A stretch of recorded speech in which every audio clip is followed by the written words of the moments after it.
అందరికీ praise lord. అందరూ ఎలా ఉన్నారు? బాగున్నారా? చాలా కష్టపడి వీకంతా స్కూల్‌కెళ్ళి అలసిపోయారా? మరి ఈరోజు బైబిల్ స్టోరీ వినడానికి మీరందరూ రెడీగా ఉన్నారా? మరి ఇంకెందుకు ఆలస్యం? ఒక చిన్ని ప్రేయర్‌తో ఈరోజు సెషన్‌ని స్టార్ట్ చేసుకుందామా? స్తోత్రం తండ్రి, స్తోత్రం యేసయ్యా. దేవా, ఇట్టి రీతిగా మేమందరం కలుసుకోవడానికి చూపిన కృపను బట్టి నీకు వందనాలు. మేము నేర్చుకుంటున్న స్టోరీ ద్వారా మాకు తోడుగుండండి. మేము అనేక విషయాలు నేర్చుకోవడానికి సహాయం చేసి బలపరచమని నువ్వే సమస్త మహిమగంత ప్రభావాలు పొందుకోమని నజరేయుడైన యేసు నామమున అడివేడుకొంచున్నాను తండ్రి. ఆమేన్. మరి ఇంకెందుకు ఆలస్యం? స్టోరీలోకి వెళ్ళిపోదామా? అనగనగా ఒక ఊర్లోని చిన్ని అనే ఒక పాప ఉంది. చిన్ని కూడా మనందరిలానే చాలా చిన్ని పాప, అంటే మీలాగా. అయితే చిన్ని రోజు మనమందరం పడుకునేటప్పుడు డ్రీమ్స్ వస్తాయి కదా నైట్.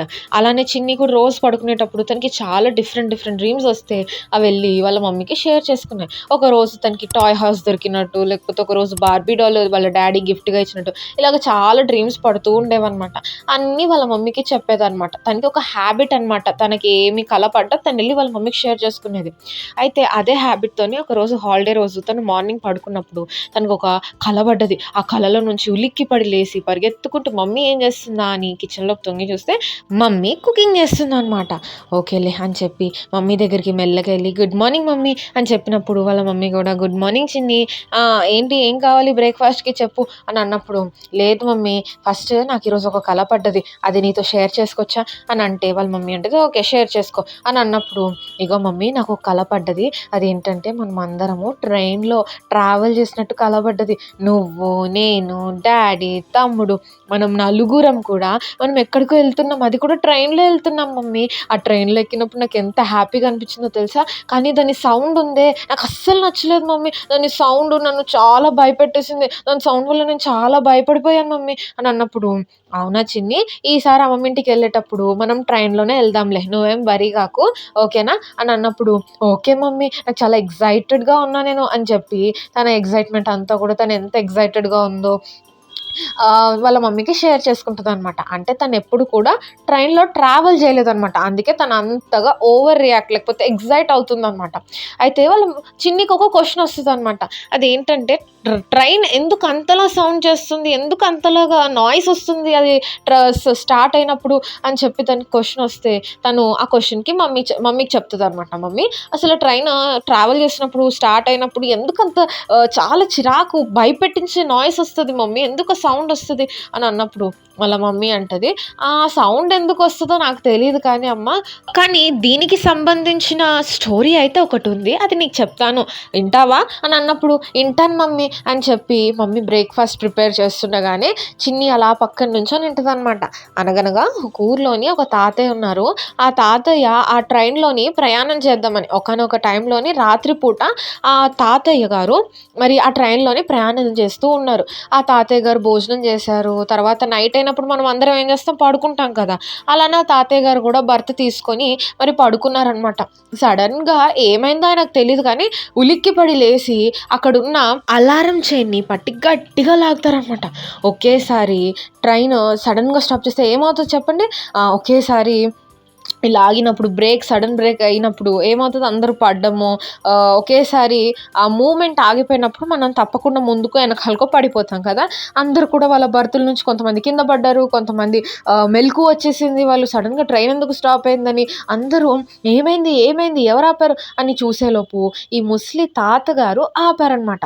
అయ్యో ఇదేంటి ఇంత నైట్ టైము, ఎందుకు ఆపావయ్యా, అసలు మన నిద్రలని చెడగొట్టావు, అయినా ట్రైన్ కరెక్ట్ టైంకి రేపు పొద్దున్న వెళ్ళాలి, మా ప్లేసెస్కి మేము వెళ్ళాలి అని అంటే ఇప్పుడు ఆపితే ఎలా వెళ్తాం చెప్పు, అసలు ఎందుకు ఆపావు అని చెప్పి అందరూ తిట్టడం ఆయనని స్టార్ట్ చేశారు. ఆ ముసలాయన మెల్లగా వాళ్ళందరికీ చెప్తున్నాడు, అదేంటంటే రైలు పట్టాలు అంటే మనకి రైల్వే ట్రాక్ ఉంటుంది కదా, అవి కాస్త బ్రేక్ అయ్యాయి, పగుళ్ళు వచ్చాయి, సో మనం వెళ్తే చాలా డేంజర్ ఉంది, మన లైఫ్స్కే హాని ఉందంటే వాళ్ళందరూ అంటున్నారు, ఇంత చీకట్లో నువ్వెళ్ళెక్కడ చూసావు, అయినా బయట దిగాలి కదా, బయట దిగెళ్ళే కదా ముందు చూస్తాము, అలా కూడా వెళ్ళలేదు, రన్నింగ్ ట్రైన్లోని నువ్వేదో నిద్రలోని సడన్గా లేచి ఎమర్జెన్సీ ఆ చైన్ని పట్టి లాగి ట్రైన్ ఆపేసి పగుళ్ళున్నాయి అని చెప్పి ఇలా అబద్ధాలు చెప్తావేంటి, నువ్వు చాలా ఓల్డే, నీకు జ్ఞానం లేదేమో, కానీ ఇలా చేయడము చాలా అన్యాయము అని చెప్పి అందరూ ఆయనని విసుక్కొని తిట్టడం స్టార్ట్ చేశారు. ఆయన మౌనంగా ఉండి, నేను చెప్తుంది నిజమేనండి, ఒకసారి కావాలంటే మీరు వెళ్ళి చూడండి,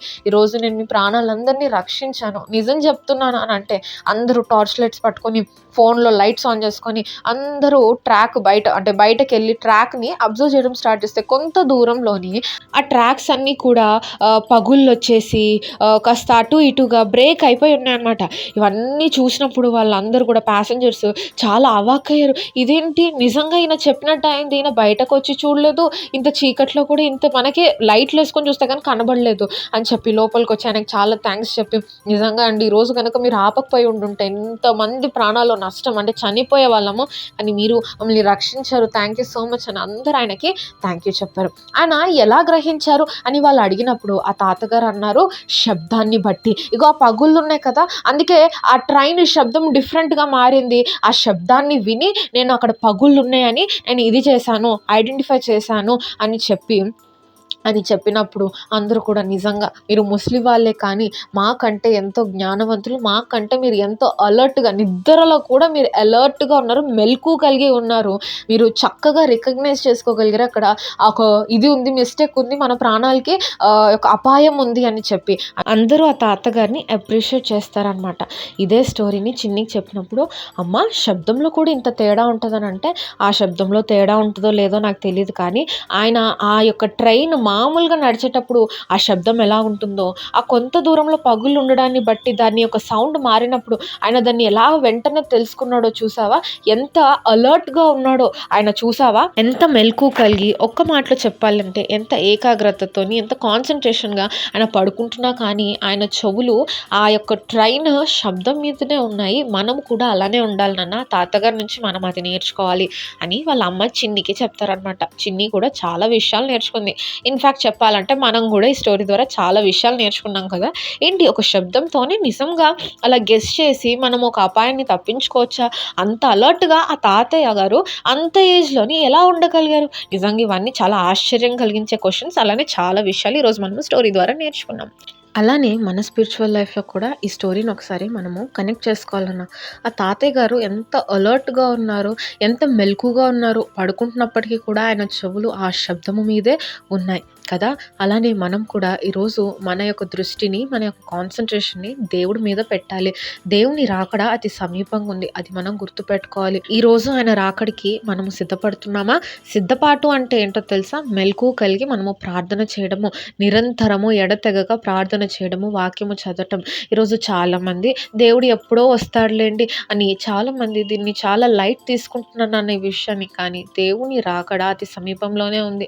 ఈరోజు దేవుని రాకడ అతి సమీపంగా ఉందని మనం ఎలా తెలుసుకోగలుగుతాం? చూడండి ఆ తాతయ్య ఎంత కాన్సంట్రేషన్‌గా ఎంత అలర్ట్‌గా ఉన్నాడు అనంటే, శబ్దంలో మార్పు రాగానే నాశనం ఉంది అని తను తెలుసుకొని వెంటనే ఎలాగైతే ఆపాడో, మనం కూడా దేవుని రాకడ అతి సమీపంగా ఉంది అని మనం ఎలా తెలుసుకోగలుగుతాము అనంటే, యేసు ప్రభువారు మరి శిష్యులకి వాక్యంలో చెప్తాడనమాట.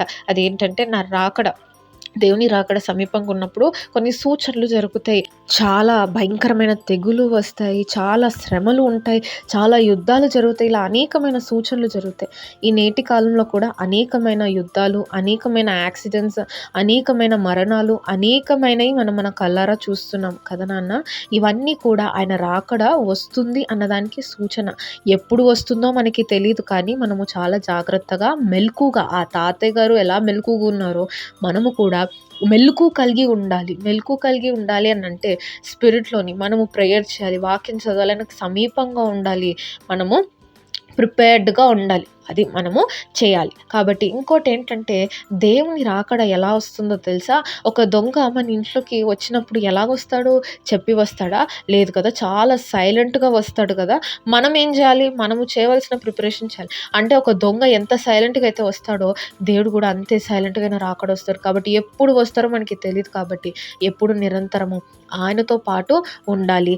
ఆయనతో కనెక్టెడ్‌గా అంటే మెలకువగా మనం ఉండాలి అన్నది మనం ఈరోజు నేర్చుకున్నాము. కాబట్టి మనము ఏదైతే ప్రిపేర్ అవ్వాలో మనము ప్రిపేర్ అవ్వాలి. ఎప్పుడు కూడా దేవుడిని నెగ్లెక్ట్ చేయకుండా ఆయనతో పాటు నడవాలి. ఈరోజు మీరు అనేకమైన విషయాలు నేర్చుకుంటున్నారు అని నేను అనుకుంటున్నాను. మరి ఈరోజు నుంచి దేవుని వాక్యము, దేవునితో ప్రేయర్ ఇవన్నీ కూడా నెగ్లెక్ట్ చేయకుండా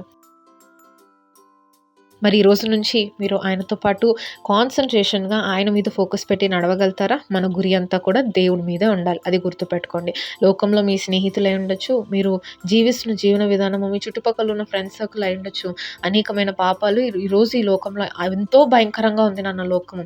కానీ మనం ఒక్కటి చేయవలసింది ఏంటంటే ఈ లోకంలో కలిసిపోకుండా మన గురి ఏంటి చెప్పండి? దేవుడు కదా. ఆ గురి యొద్దకే మనము పౌలు గారు ఎలాగైతే పరిగెత్తారో మనం అందరం చిన్న బిడ్డలమైనప్పటికీ కూడా ఈరోజు యేసే మనల్ని ఎంతగానో ప్రేమిస్తున్నాడు. అది గుర్తుపెట్టుకోండి. కాబట్టి ఆయన యొద్దకే పరిగెడదాము. దేవునికి ఇది ఇష్టం లేదని దేవుని కొరకు మనం అందరము జీవిద్దాం నాన్న. ఎందుకంటే ఆయన అతి సమీపంగా ఉన్నాడు. ఆయన రాకడ ఎంతో సమీపంగా ఉంది. ఆయన తొందరగా రాబోతున్నాడు అన్నది మనం అందరూ కూడా గ్రహించుకోవాలి. దీన్ని లైట్గా తీసుకోవడానికి లేదు. ఎప్పుడన్నా రావచ్చు. కాబట్టి మనం లైట్ తీసుకున్నప్పుడే రావచ్చు కదా. మనము గాఢ నిద్రలో ఉండి ఏముందిలే అని ప్రేయర్ చేసుకోకుండా ఉన్న టైంలోనే దేవుడు రావచ్చు. కాబట్టి జాగ్రత్తగా ఉండి మనము మెలకుగా ప్రార్థనలోని వాక్యం చదువుతూ మెలకుగా ఉండాలి. మరి ప్రేయర్ చేసుకుందామా? ఇప్పటి వరకు నెగ్లెక్ట్ చేసామేమో దేవా, ఇప్పటి నుంచి నేను ప్రేయర్ చేసుకుంటే ఇప్పటి నుంచి నా గురిని నీ వైపు మలుచుకుంటా అని స్తోత్రం తండ్రి. దేవా నిజమే ప్రభు, ఈరోజు అనేకమైన విషయాలు మేము నేర్చుకున్నాము. నీ వైపు మా గురిని మేము ఉంచుకోవడానికి మాకు సహాయం చేయండి. నీ గురి యొద్దకు పరిగెత్తడానికి సహాయం చేయండి. ప్రతిరోజు ప్రార్థన, వాక్యము, నీతో సహవాసము దేవా, నిన్ను అన్నిటికంటే ఎక్కువగా ప్రేమించడానికి మాకు సహాయం చేయండి. మేము చిన్న బిడ్డలమైన బట్టి ఈరోజు నువ్వు మమ్మల్ని ఎంతగానో ప్రేమిస్తున్నాము. ఈరోజు మేము కూడా నిన్ను ఎంతగానో ప్రేమించడానికి, అన్నిటికంటే ఎక్కువగా నిన్ను ప్రేమించడానికి సహాయం చేయండి ప్రభా. కుడి వచ్చిన ప్రతి బిడ్డను ఆశీర్వదించి దీవించమని నజరేయుడి నీ నామమున అడివేడుకొంచున్నాను తండ్రి. ఆమేన్. మరి ఇప్పుడు memory words నేర్చుకుందామా? 1 Thessalonians chapter 5 verse 17. ఎడతెగక ప్రార్థన చేయుడి. మరి ఇంకోసారి చదువుకుందామా? 1 Thessalonians chapter 5 verse 17. ఎడతెగక ప్రార్థన చేయుడి. మరి నెక్స్ట్ వీక్ కలుసుకుంటాను. Until then bye bye.